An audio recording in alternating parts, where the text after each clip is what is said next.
Reader's Digest. True stories from real life selected from the pages of the most famous, widely read magazine in the world. Deal at Yuba Gap. The crisis that overtook the city of San Francisco streamlined to become the greatest drama of the snow since the famed tragedy at Donner Pass. 6 hours of surgery. The taut, exciting drama that envelops the lives of 5 people of medicine, working in the hushed concentration of the operating room to save a boy's life. The man who beat death. The warm, moving, personal story of tennis champion Billy Talbot and his valiant uphill battle to victory over diabetes. The secret weapon of Joe Smith. The classic story of the United Nations and how one reporter proved to the Soviets that the pen is mightier than the sword. My First Bullfight. The amusing and highly exciting story behind America's toreador, Sidney Franklin's climb to fame and fortune as Brooklyn's first matador. Your favorite stories brought to life on TV Reader's Digest.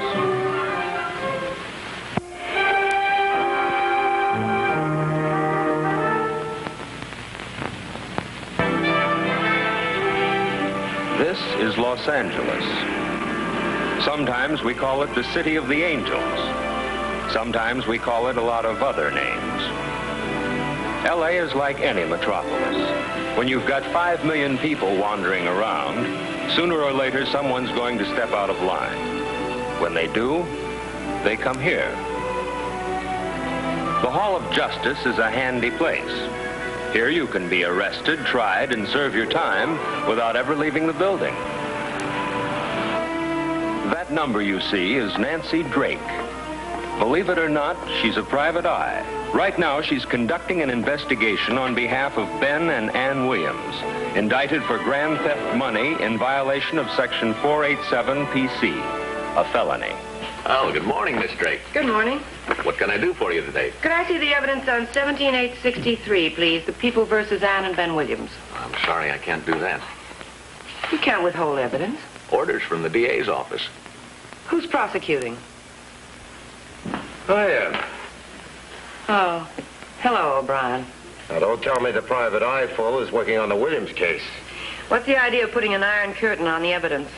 What good will it do you to look at the evidence? The Williams are guilty. You're a deputy DA, not a jury. You're only trying the case. Uh-huh. You know all the facts? Mm-hmm. Ben Williams was cashier bookkeeper at a textile firm called Paul Rome Incorporated. Yeah, that's right. And he also was the only employee entrusted with the combination to the company's safe. $25,000 in cash was stolen from that safe. And on the same evening, Williams and his wife spent over $1,000 in downtown department stores. So what? They're expecting a baby. That costs money, you know. Yeah, and whose money? The following day, $24,000 was deposited into the Merchants Trust Company under the name of Ann Smith, Ben Williams' wife's maiden name. I want to examine that signature. I forgot. Handwriting analysis is one of your many talents. Give her what she wants. Then I take it you don't believe the sworn testimony of the 3 handwriting experts who have substantiated the fact that the bank slip was signed by Williams' wife. Experts have been wrong before. I'll take their opinion. That signature gives me an open and shut case, and I'm going to get a conviction, too. You're wasting your time, beautiful.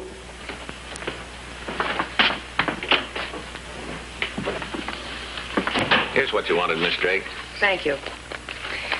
Well, let's see. Receipts for the things they bought the night of the robbery. Baby carriage, crib, layette. She had the baby day before yesterday.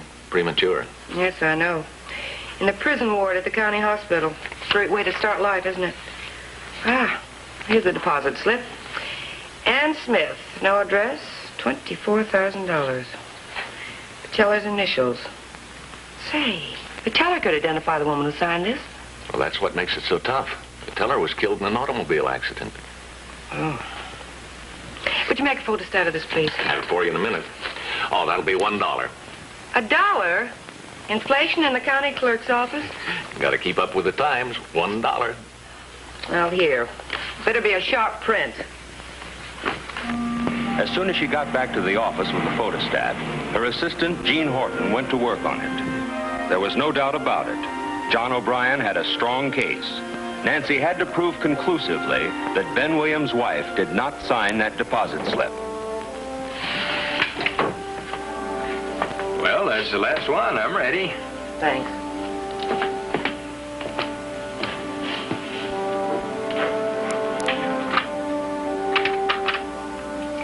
Did you make single letter enlargements? Right down the line.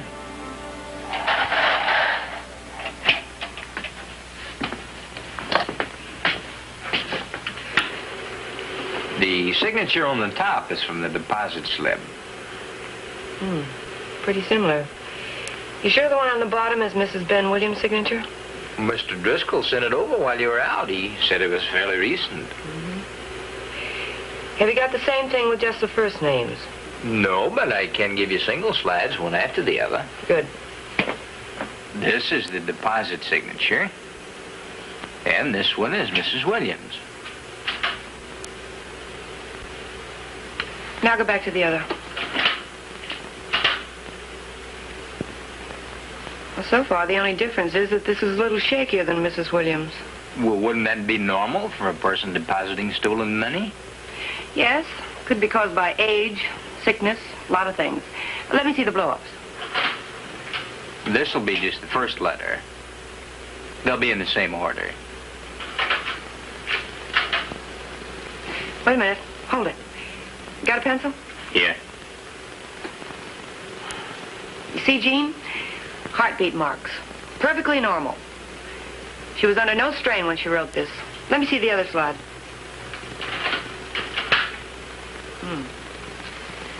Same spacing. Perfectly normal. Showing no strain, no pressure.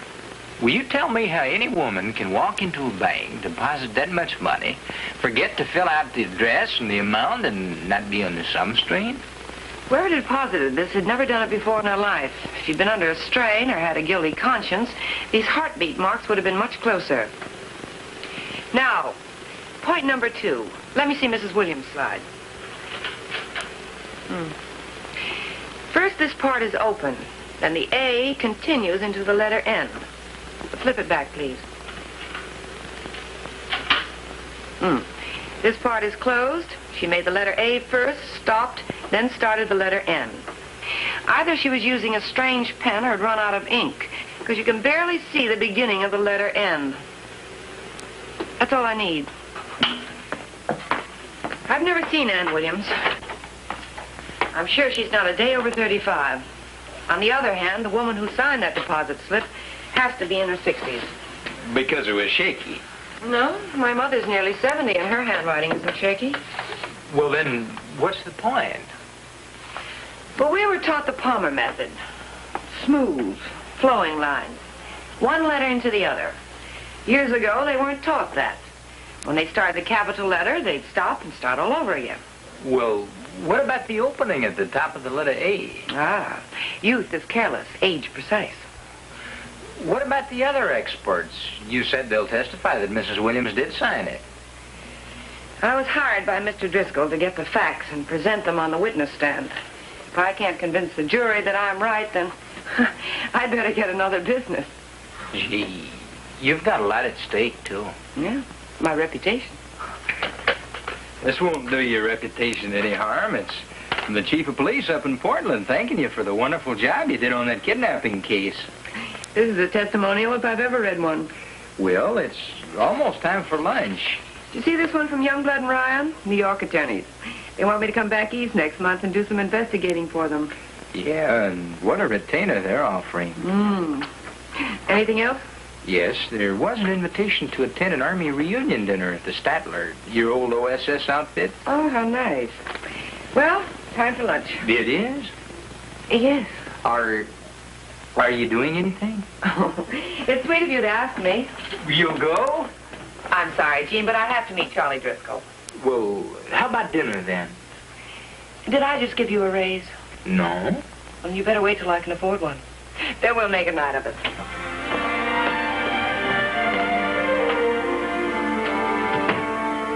Charlie Driscoll, the Williams lawyer, had a large practice, a small ulcer, and a perennially pessimistic attitude. Face facts, Nancy. It's 3 against 1.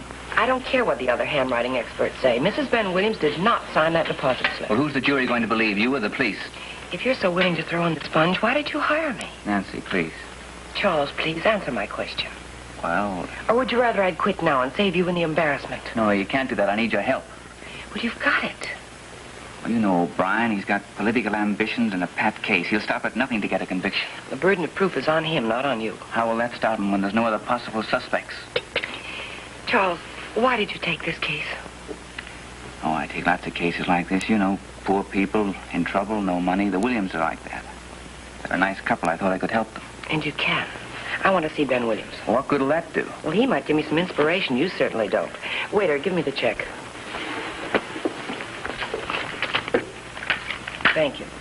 Ben Williams was in the county jail, which occupies the top floors of the Hall of Justice. It is a maximum security prison. By the time you get to the lawyer's room, you know what that means. Ben, this is Miss Drake, the private investigator I told you about. How do you do, Mr. Williams? I'll tell you anything you want to know, Miss Drake. Then you don't mind if I get right to the point. Where did you get the $1,000 you spent the night of the robbery? We saved it. In what bank? No bank. I kept it in cash in a strong box in the house. Isn't that a little unusual since you're a cashier bookkeeper yourself? No. It gave my wife a feeling of security to know that the money was in the house. Did anyone else know about the strong box besides your wife? No. Did you open the office safe the day of the robbery? Yes, I had to get the payroll out. Did you open it after that? No, I didn't. Could anyone else? No, I was the only employee who knew the combination. What time did you leave the office? Oh, I locked up about 6:30. And you were the last to go? Yes. What did you do after that? I went home, picked up Ann, we went shopping. She was in her 7th month and afraid to go out alone. You understand? Of course. Is this your first baby? Yes. We'd almost given up hope. We've waited a long time. Can you explain why the $24,000 was deposited in your wife's maiden name? How many times do I have to say it? I told the police and told them. We swore under oath. I don't know. I didn't steal it. Neither one of us had anything to do with it. Nancy, we better go. Nobody believes me. I don't even think Mr. Driscoll does. Don't worry about him. Huh? I believe you.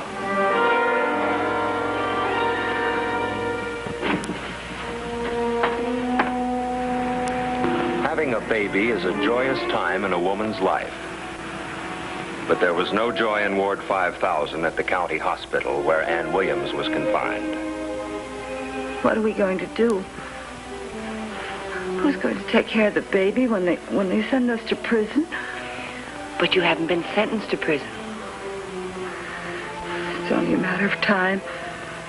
They'll do that too. Why does this happen to us? We never hurt anybody. Bill never stole anything in his life. Mrs. Williams, you've got to have faith. Oh, I know that's easy to say, but... Well, you can't give up. I can prove that you didn't sign that deposit slip. They won't believe you any more than they believe Ben or me. Go away. I'm tired. Please leave me alone.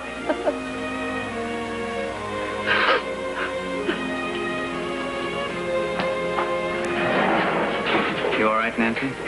Yeah, I guess so. I can't help thinking what it'd be like to be in her shoes. I know, but what can you do? We've got to find the real Ann Smith. How? Check every town and city in California? If we have to. Now, wait a minute, Nancy. You better think twice about this. The case has been in all the papers. Why hasn't the real Ann Smith made herself known? I don't know and I don't care. I know I have to find her. You've got 2 weeks before the trial. You can't do it. Have you ever heard the expression, never underestimate the power of a woman? Well, before this case is through, you will.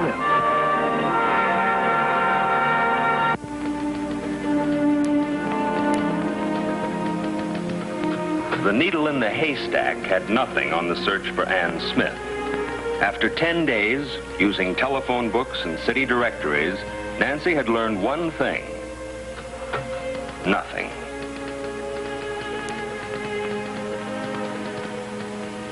You sit down, you're making me nervous. I'm hungry. So am I, but I've got to finish this first. We'll do that later. As your physician, I'm prescribing a filet mignon, medium rare, to be taken internally within the next half hour. Look, if the Williams are found guilty, they'll be given from 1 to 10 years in the state penitentiary and carry the mark of a felon for the rest of their lives. Nancy, you're trying too hard. Besides, you're not their attorney. That's Driscoll's job. It's his job to defend him, that's true.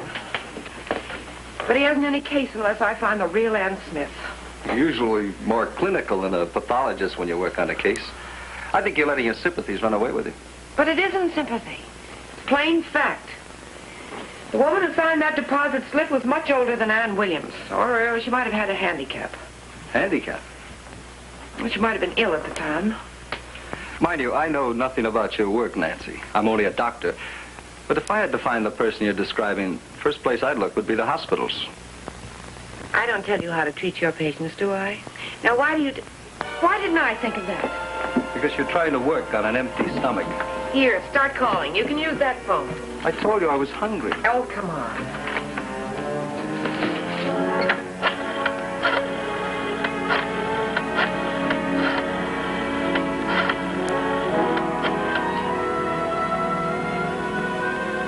Alameda Hospital?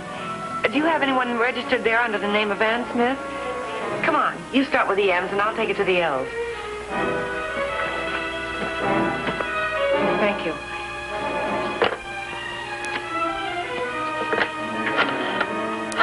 For the next 2 hours, they called every hospital in greater Los Angeles. There were Ann Smiths registered in 17 of them. They hurried from hospital to hospital, checking on the Ann Smiths. It was a discouraging job, and more difficult than they anticipated. How many was that? 6 down, 11 to go.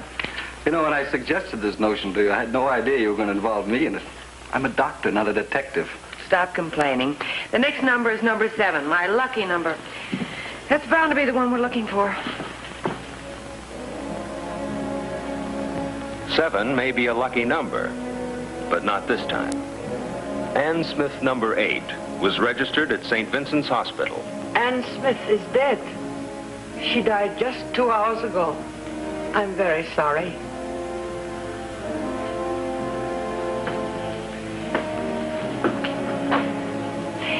Could I see a sample of her handwriting?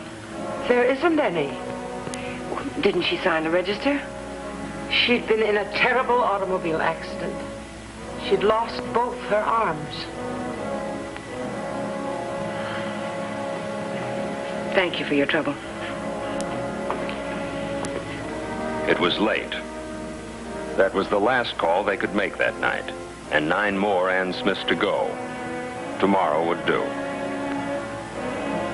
Nancy's first prospect next morning was in the Cedars of Lebanon Clinic. If you just write Ann Smith, your name. This I can do, except for one thing. That's not my name. That's what it says on the register. That's a game I play on my husband. Game? I don't understand. For years now, the doctor, he tells me I need surgery. Nothing bad, but I should have it done. And Adolf, he says no. He is afraid something should happen to me. And me, I am afraid something would happen if I don't. Well, what did you do? I tell him I go visit my sister in the Riverside, and I come here. And now the operation is over. What can Adolf do? Well, what is your real name? Anna Schwarzkopf. You'll never in a million years guess how I took the name Ann Schmidt. Well, I give up. How did you? Coming out the bank is an old lady, and she is blind. So I give her a lift in my car. And guess what? Her name is Ann Schmidt. Ann Smith. So that's how it came to me. I should use the name Ann Schmidt. What bank was that? The Merchants Trust Company at the corner of Sunset and La Brea. Where did you take her after that? To her hotel, naturally. She's from out of town and staying at the Roosevelt Hotel. Thank you very much, Mrs. Schwarzkopf. Mrs. Smith had checked out of the Roosevelt Hotel, leaving a forwarding address at a private hospital in Beverly Hills. I understand your problem, Miss Drake. Miss Drake. But you see, the Ann Smith we have as a patient here is still on the critical list. But, Mr. Corey, I'll only be a minute. She's not to be disturbed. Doctor's orders. What's wrong with her? She's undergone a very delicate operation for cataracts. Cataract? Is she from Los Angeles? No, I believe she's from up around Lodi. Well, do you remember when she was admitted? The exact date? Well, I don't keep that information in my head, Miss Drake. This is a large hospital. Well, do you remember about when? It was before Christmas, I know that. I've got to see her right away. It's impossible. Well, who's her doctor? I'm sorry, Miss Drake, I can't give you that information. Hospital policy. I'm afraid there's nothing else I can do for you. If you care to come back next week. But next week will be too late. I'm sorry. Oh, Miss Drake. Don't go snooping around here on your own, will you? No. Well, just to make sure, I think I'll walk you to the elevator. Instead of getting off at the first floor, like a good private investigator, she went all the way to the basement. Of course, this meant climbing up the inside fire escape. But when you feel you're this close, what's 3 flights of stairs?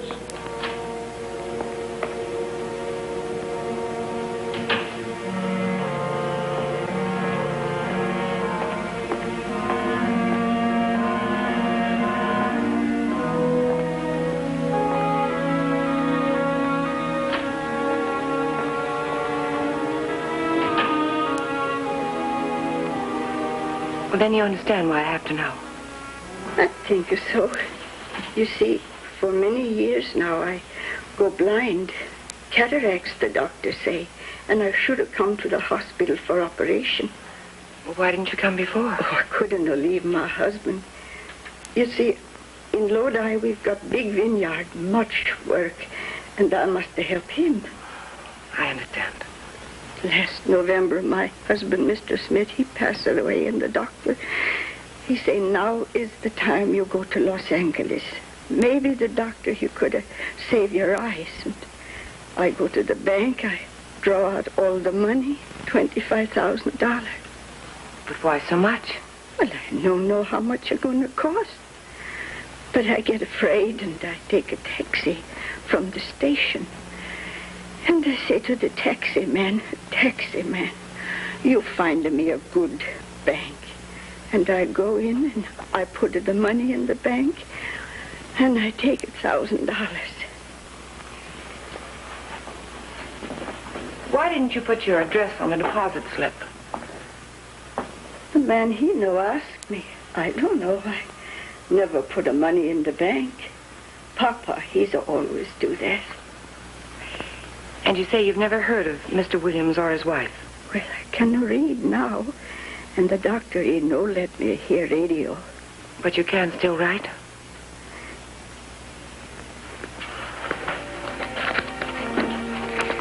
Would you sign your name on this pad?